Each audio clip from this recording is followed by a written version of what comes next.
Sejam muito bem-vindos ao 12º vídeo da série Lendo o livro 150 Respostas Católicas aos 150 Ataques Protestantes, um livro de Jaime Francisco de Moura. Bem, no vídeo passado nós falamos da questão do cânon bíblico, é um vídeo bem interessante, e hoje nós vamos continuar com o próximo ataque, que é um ataque também muito comum, mas este ataque aqui ele é mais comum entre os protestantes ditos históricos. Porque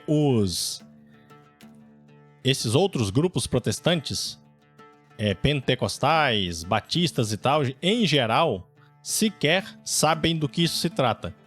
Tradição, Sagrada Escritura, eles não chegam a se aprofundar, não chegam sequer a estudar sobre isso.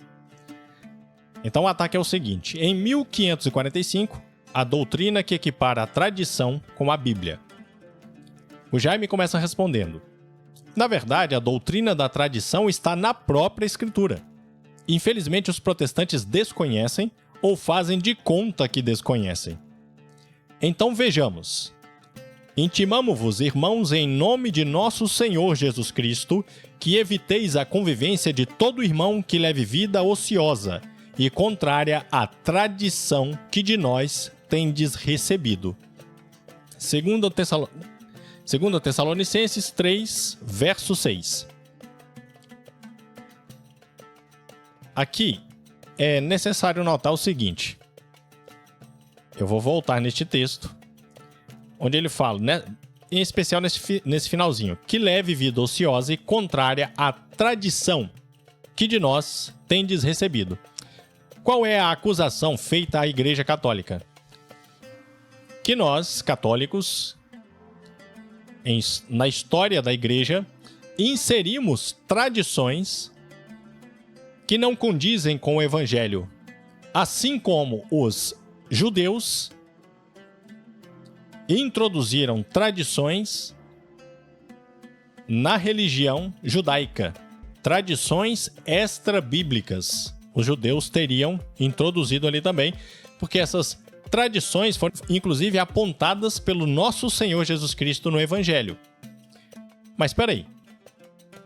Ele não pode estar falando da mesma tradição, não é? Porque aqui em 2 Tessalonicenses, o apóstolo diz que é para manter, preservar a tradição que de nós tendes recebido. Então é para manter a tradição ou não é para manter a tradição? Bom, aí depende do que se está falando, e este é o problema do protestante. Para ele, quando é para atacar a Igreja Católica, tudo é sempre a mesma coisa. Adoração é igual a veneração. Imagem é igual a ídolo. E aqui, tradição apostólica é igual a tradição farisaica ou tradição judaica. Percebe? Eles vão fazendo miscelâneas, seja elas propositais ou acidentais, simplesmente para atacar aquilo que é natural, pertencente à única igreja fundada por nosso Senhor Jesus Cristo.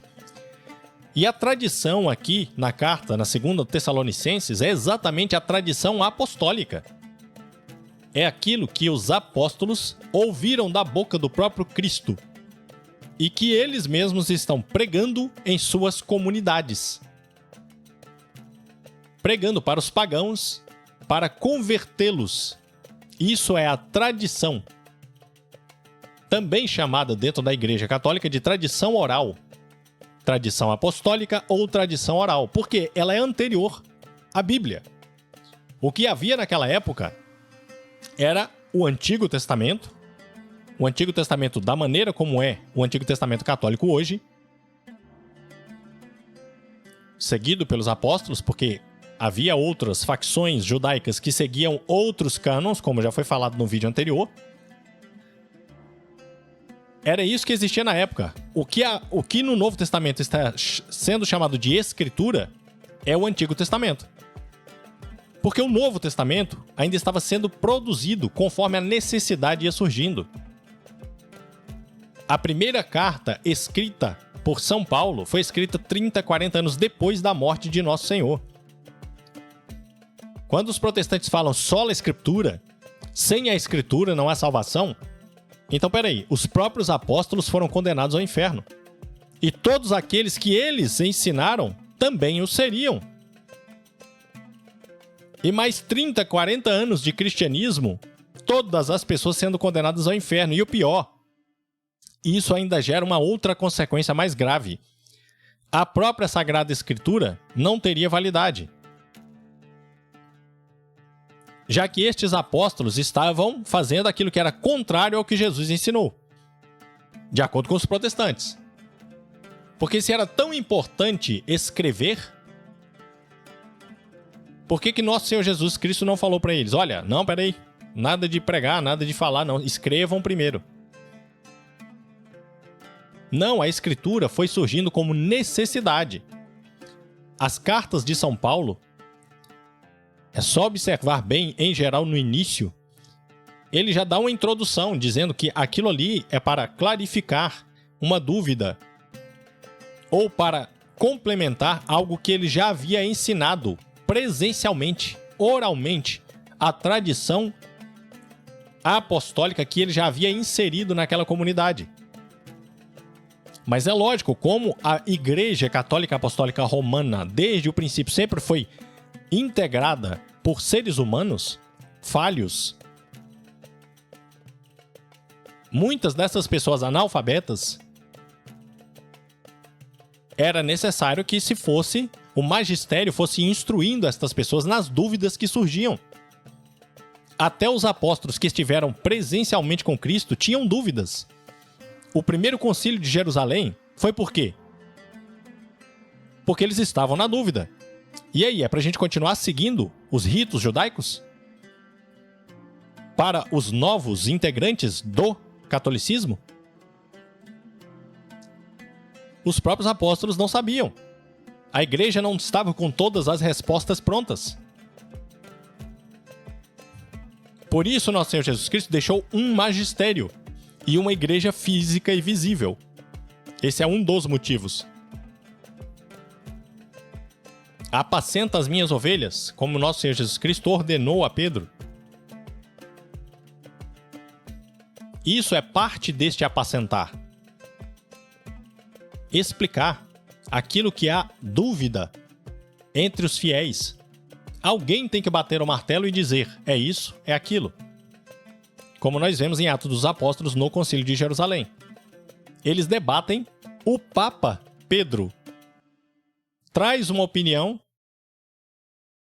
que depois ele mesmo vê que está incorreta.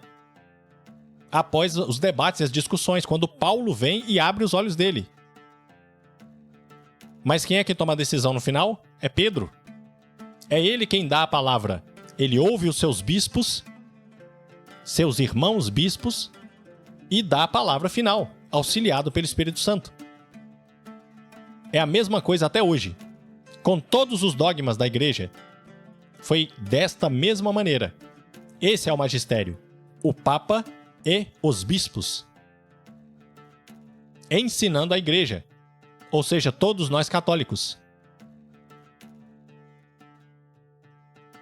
Percebe como é uma coisa muito simples? E alguns ataques são, apesar de mais elaborados, são ataques vazios. O Jaime continua. Perseveraram eles na doutrina dos apóstolos, nas reuniões em comum, na fração do pão e nas orações. Atos 2:42. A frase perseveraram na doutrina dos apóstolos quer dizer que estes ensinamentos vieram pela tradição, pois o Novo Testamento ainda não tinha sido escrito. Exatamente. Reforçando o que eu acabei de falar.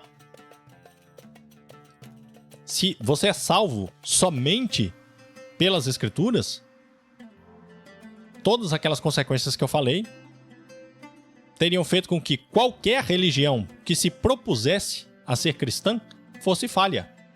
E a própria promessa do Cristo fosse uma mentira, quando ele diz que as portas do inferno não prevaleceriam contra a igreja. Se tivesse acontecido isso, se dependêssemos da Bíblia completa para salvar almas, evangelizar, as pessoas estavam enroladas. Os apóstolos estavam perdidos. E a maioria dos apóstolos que sequer escreveu uma linha, ou se escreveram alguma coisa, se perdeu no tempo. Mas se era tão importante escrever, o Espírito Santo teria mantido todos os escritos destes apóstolos de uma maneira ou de outra. Mas não foi o caso.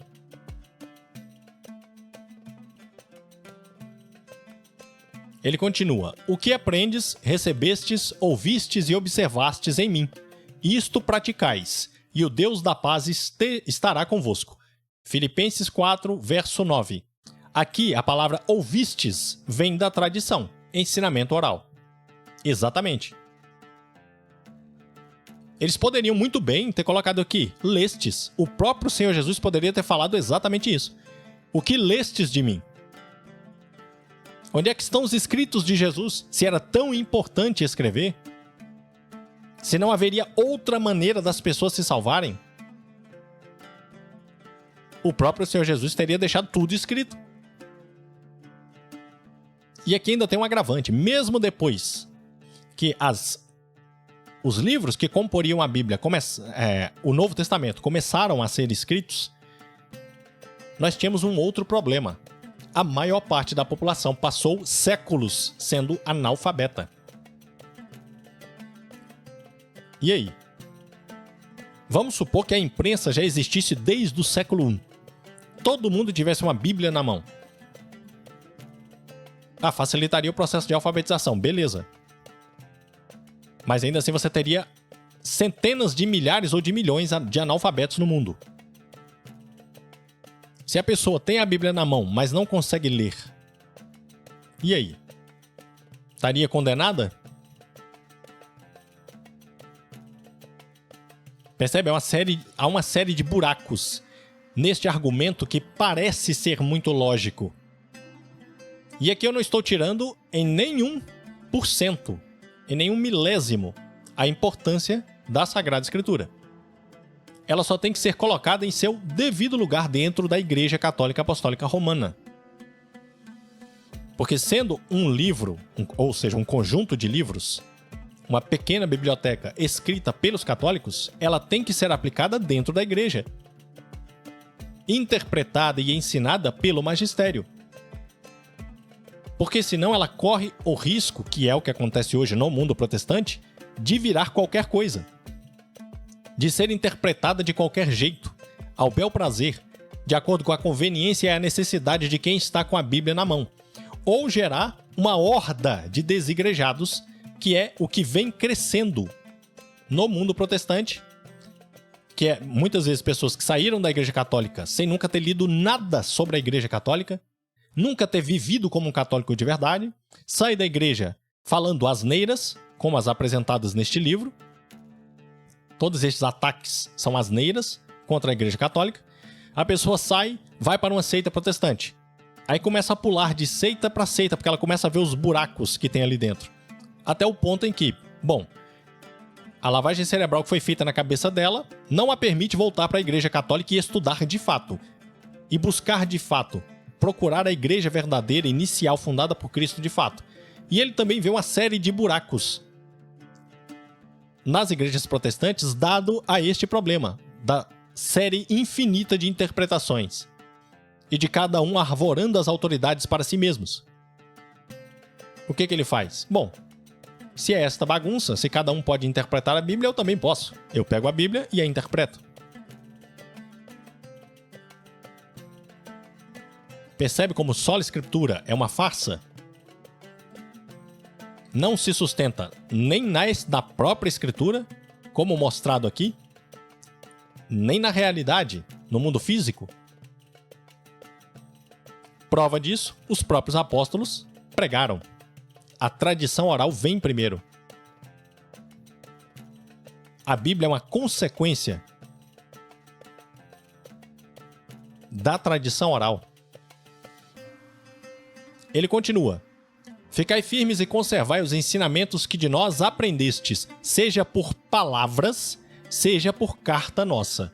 2 Tessalonicenses 2, verso 15.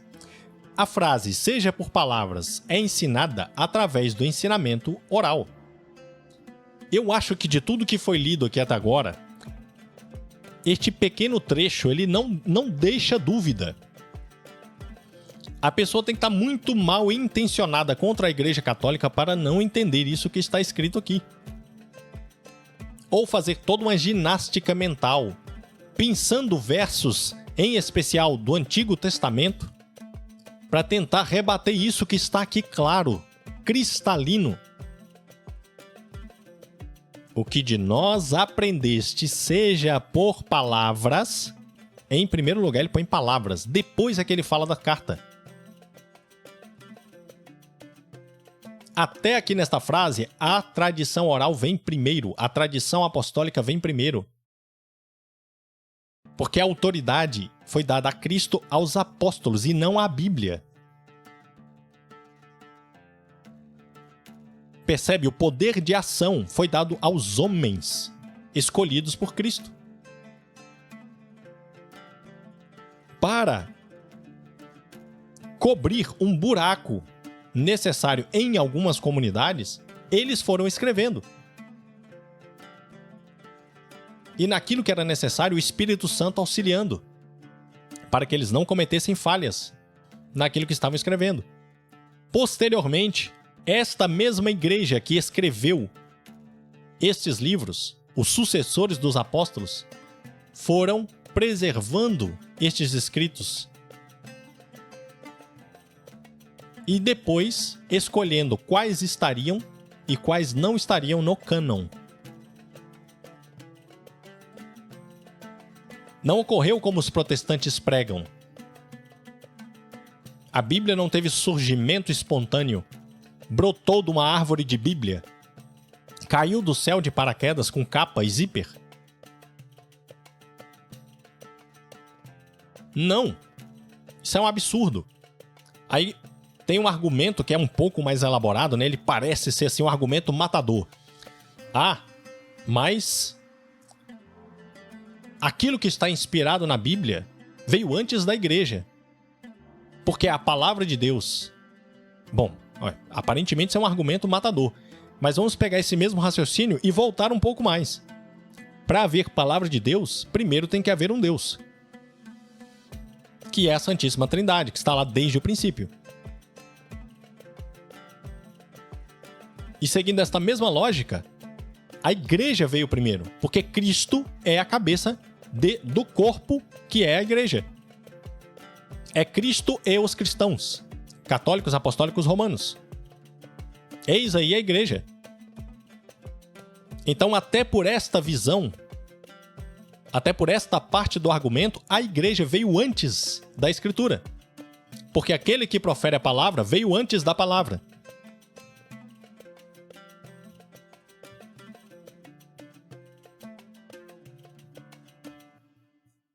O Jaime continua. O que de mim ouvistes em presença de muitas testemunhas, confia-o a pessoas fiéis, que por sua vez sejam capazes de instruir a outros. 2 Timóteo 2, verso 2.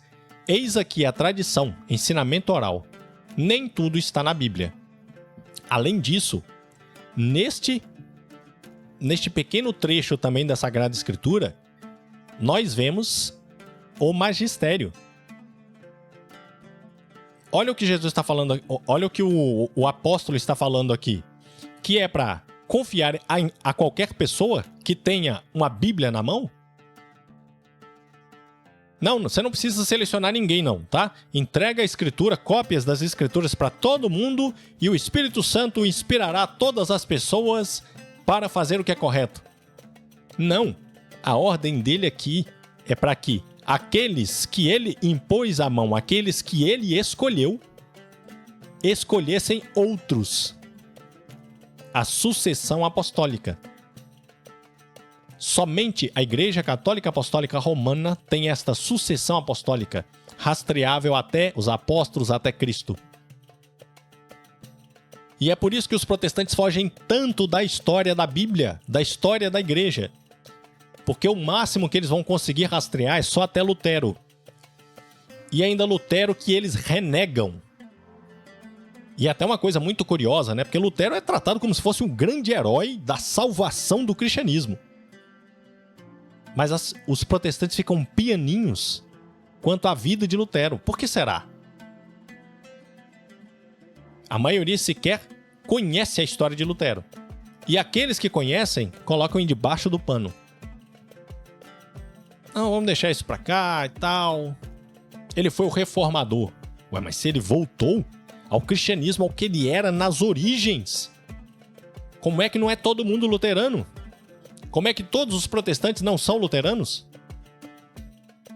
Como é que a igreja está em reforma de 1517 até hoje?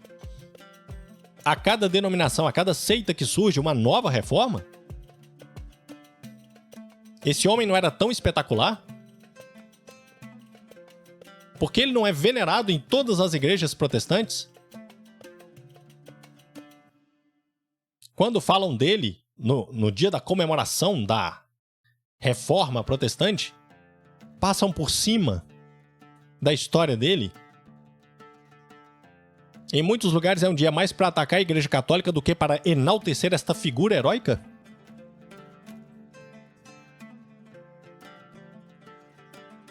Percebe? Então, neste trecho nós já temos isso. A tradição e o magistério. Um anda com o outro. Um anda com o outro. E é aí sim que se cumpre a promessa de nosso Senhor Jesus Cristo, que o Espírito Santo virá e inspirará. Então quer dizer que o Espírito Santo não pode inspirar nada aos cristãos leigos? Não, não é isso. Mas aquilo que ele legou ao magistério, ele não vai inspirar você. E se você acha que está recebendo uma inspiração que vai contrário àquilo que o magistério de 2000 anos, a Igreja de Cristo, decidiu, ensinou, reflita, essa inspiração não vem do Espírito Santo. Protestantes que são inspirados a atacar Nossa Senhora, que o próprio Espírito Santo, inspirando Santa Isabel, chama de mãe de Deus, mãe do meu Senhor. Alguma coisa está muito errada aí. Pode ter certeza que você não está sendo inspirado pelo Espírito Santo.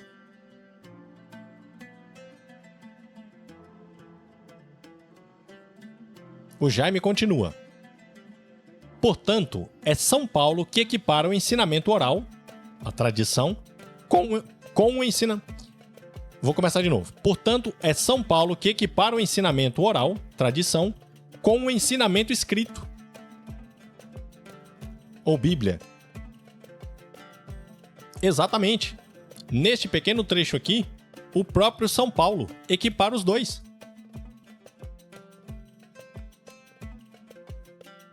Então, se você de fato é o sola escritura man, o que segue é somente a escritura, você tem que reconhecer isso que está escrito aqui.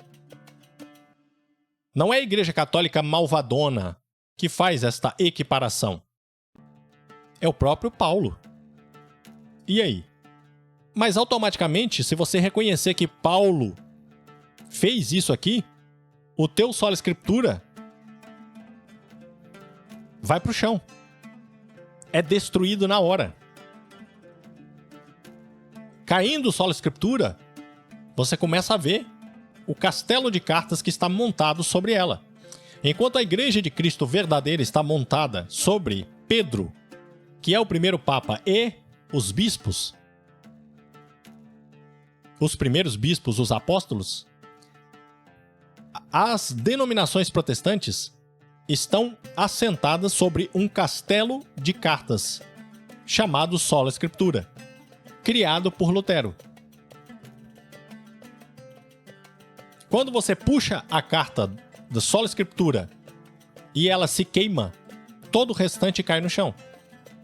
E muitos protestantes se convertem à religião verdadeira, a única religião cristã verdadeira, ao descobrirem esta farsa do Sola Escritura. Num simples trecho, pequenos trechos, nós já vemos que não é Sola Escritura. Não tem como ser. A salvação das pessoas não pode depender da Bíblia, por mais importante que ela seja.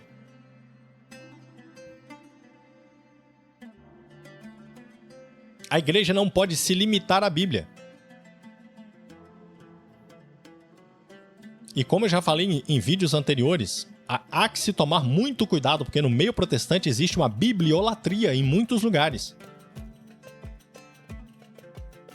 Ao ficar chamando a Sagrada Escritura de palavra de Deus, eles simplesmente querem reforçar que aquilo, tudo que está escrito ali, foi escrito pelo próprio Deus, pelo próprio Espírito Santo, e como aquilo é a palavra de Deus, vem antes da igreja. Eu já mostrei que a igreja vem antes da palavra. Mas é por isso que os protestantes ficam repetindo o tempo todo. A palavra de Deus, a palavra de Deus, a palavra de Deus, que é para você, que ainda não se tocou nesta falha do argumento, poder questionar. É onde muito católico cai. Eu já caí nesta conversa. Até começar a estudar e verificar essas coisas, né? Porque realmente são detalhes que muitas vezes a gente não para pensar. E o protestante, ele decora chavões, como todo movimento revolucionário. É feito de chavões. Então, quando eles ficam repetindo, a palavra de Deus diz, a palavra de Deus, a palavra de Deus, a palavra de Deus, opa. Chega ao ponto em que eles colocam tanto isso na cabeça que eles começam a achar que a Bíblia é o próprio Deus.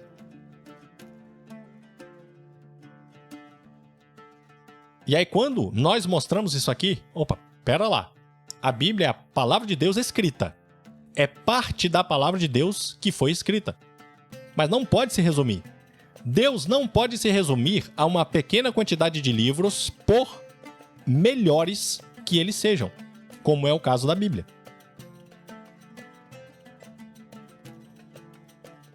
E é por isso que há uma bibliolatria nos meios protestantes.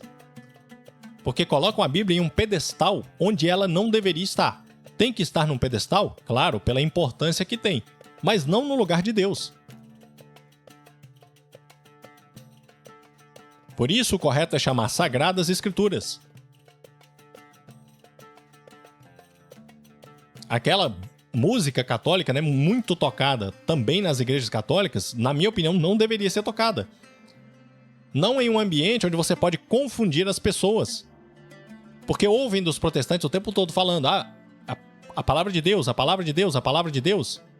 E aí quando chega na igreja católica, tá lá, pessoal, a Bíblia é a palavra de Deus semeada no meio do povo. Se você tivesse uma quantidade de católicos que busca saber o que é a Bíblia, o que é a tradição, o que é o magistério, entendesse as diferenças e as complementaridades de cada um, beleza. Não teria problema de se cantar uma música assim. Porque o católico saberia, opa, não, peraí, a Bíblia é a palavra de Deus, mas é a parte escrita. Nós temos ainda o magistério, temos a tradição. Mas o que vem na mente de muito católico, o protestante lá estava certo, ó.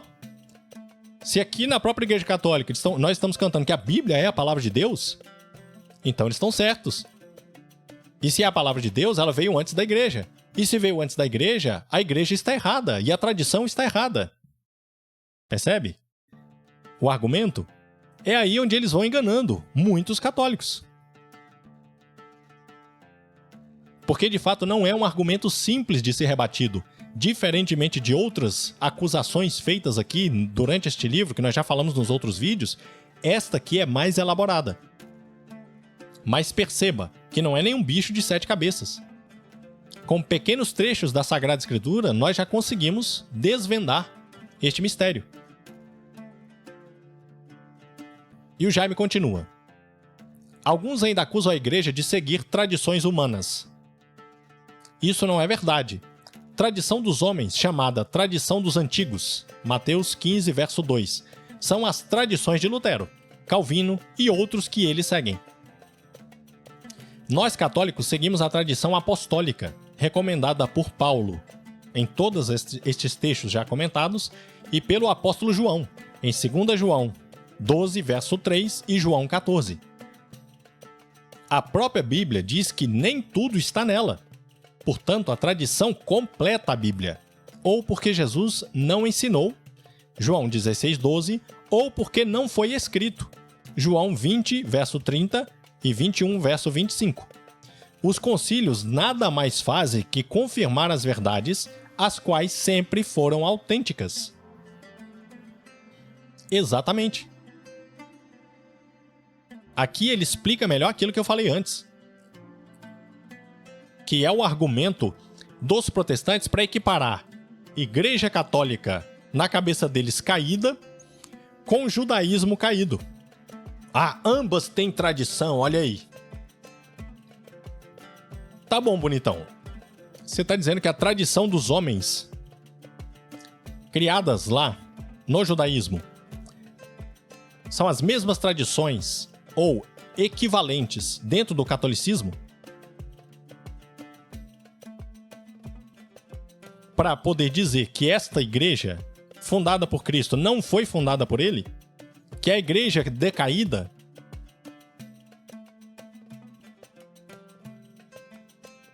Mas como é que você vai provar isso? Como é que você vai negar todos estes argumentos apontados acima da própria Escritura? E mais isso que o Jaime fala aqui. Tradições de homens são as tradições de Lutero, Calvino e os outros reformadores protestantes. Eles, sim, reinterpretaram todo o cristianismo. Fizeram um novo cristianismo. E não foi com a tradição apostólica. Porque é uma outra pergunta que nós fazemos às diversas denominações protestantes. Se vocês são de fato a igreja verdadeira da tradição apostólica, qual das seitas é aquela que segue os apóstolos de fato? Porque os apóstolos ensinaram coisas objetivas, vindas do nosso Senhor Jesus Cristo, que era um Jesus Cristo homem que ensinou coisas objetivas. Não são essas coisas etéreas que muita seita protestante se abstém de tentar explicar para não ter que provar ou tentar provar que eles é que são verdadeiros, que eles é que seguem a tradição apostólica de fato. Aí quando os protestantes vêm com essa, né, as tradições judaicas são iguais às tradições católicas, isso mostra que a igreja está corrompida. Então beleza, amigão. Qual das denominações protestantes é a verdadeira? Tem aquela música protestante, né? Os leões não pararam a igreja do Senhor. Qual igreja, cara pálida? Qual igreja? Qual denominação é a igreja a qual pertenceram os mártires do primeiro século, que foram lá devorados pelos leões? Qual das seitas protestantes é? Vocês têm que dizer isso. Não basta só atacar a Igreja Católica dizendo que ela não é a verdadeira igreja, que é a igreja corrompida. Porque vocês estariam chamando Jesus de mentiroso quando disse que ampararia, estaria com sua igreja até o fim dos tempos. Então, se a igreja que nosso Senhor Jesus Cristo está amparando é alguma das seitas protestantes, vocês têm que dizer qual que é e comprovar isso. Para dizer, não, foram os anabatistas. Estas pessoas que morreram no Coliseu, que entregaram a vida para não entregar as cartas, as partes das Escrituras, eram anabatistas. É mesmo? Cadê as provas? Quais eram as práticas desses cristãos do primeiro século? Onde é que estão seus escritos? Onde é que estão os livros do primeiro século dos anabatistas? Onde estão suas cartas? Os testemunhos sobre eles? Como vários escritores ateus ou pagãos escreveram sobre a Igreja Católica, cadê os escritos sobre as seitas protestantes?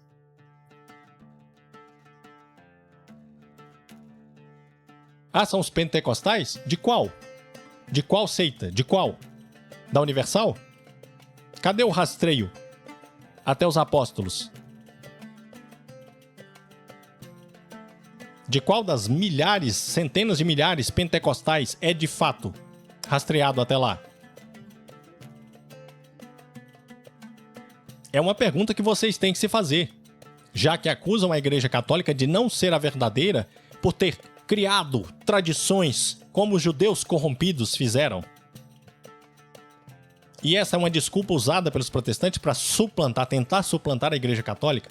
Se tem tradições lá dentro, fez a mesma coisa que os judeus e nós podemos jogá-las no lixo. Mas aí a pergunta que fica é o seguinte: quando foi para que o judaísmo não fosse jogado no lixo, mas que fosse cumprido plenamente?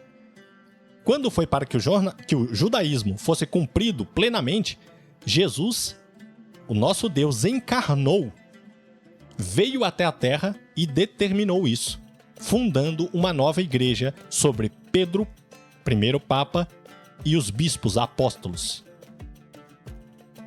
Quando você, protestante, diz que esta igreja falhou e caiu, com que autoridade você fala isso? Com que autoridade você diz que a Igreja de Cristo falhou? E se você diz isso, quem é que fundou a tua denominação? Porque até onde eu saiba, não há notícias de que Jesus voltou novamente e fundou. Seja o luteranismo, o calvinismo ou qualquer outra seita protestante. Para fundar o catolicismo, ele veio. Da mesma maneira que Deus fundou o judaísmo. Vindo até os profetas, vindo até Abraão, vindo até Noé, até Moisés, até Davi.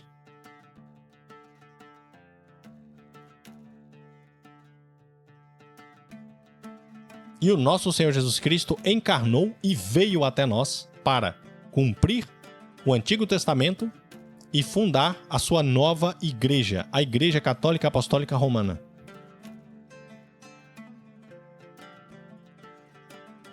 E aí, me responda. Já que a Igreja Católica não é a verdadeira, Jesus voltou de uma maneira bem secreta para fundar uma das milhares de seitas protestantes? Eu não tenho notícia disso, eu acho que ninguém tem também.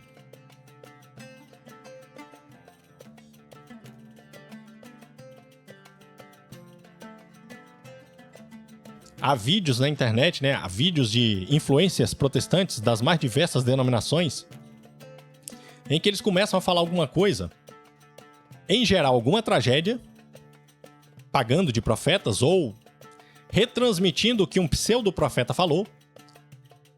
E aí eles gostam de usar essa frase: Deus falou que não sei o quê. Falou pra quem, meu amigo? Vocês não dizem que as revelações pararam na Bíblia? Que é de fato, é verdadeiro? Isso a Igreja Católica também fala? Já é ensinamento da Igreja de 2000 anos? E essas revelações aí? Já que não precisa de magistério, por quê? Deus estaria falando para qualquer um de vocês coisas específicas que a suposta igreja deveria seguir.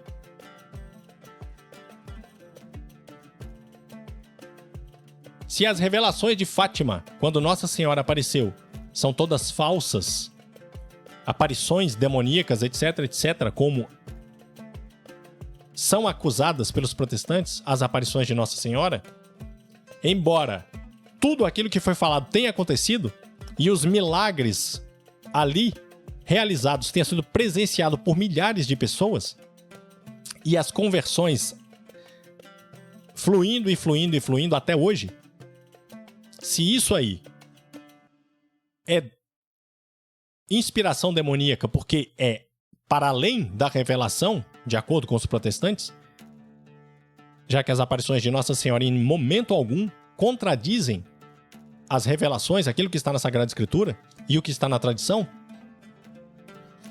então, quando tem estes pseudo-profetas protestantes o tempo todo falando, vai acontecer isso e aquilo, isso aí também não seria a mesma coisa?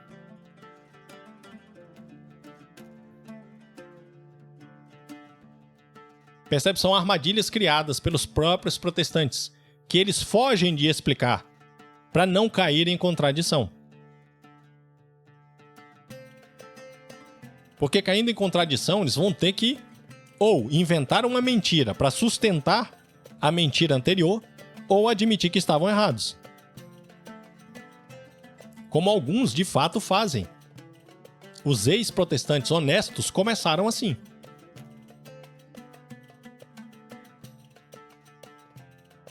ateus, vários ateus que se converteram, pagãos que saíram das suas diversas seitas, inclusive do meio do satanismo, começaram, muitos deles, o caminho assim. Tendo a hombridade de dizer, opa, peraí, isso aqui faz sentido. Eu estou errado. Aquilo que me ensinaram está errado.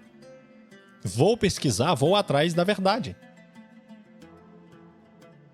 E aí, muitas vezes, a duras penas, muitos anos de estudo, muitos anos de negar, de se desintoxicar, eles chegam na Igreja Católica.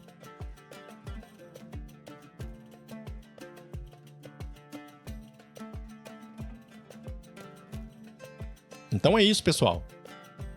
Tradição e Sagrada Escritura e magistério andam de mãos juntas. Um não existe sem o outro. E cada um tem um papel dentro da economia da salvação.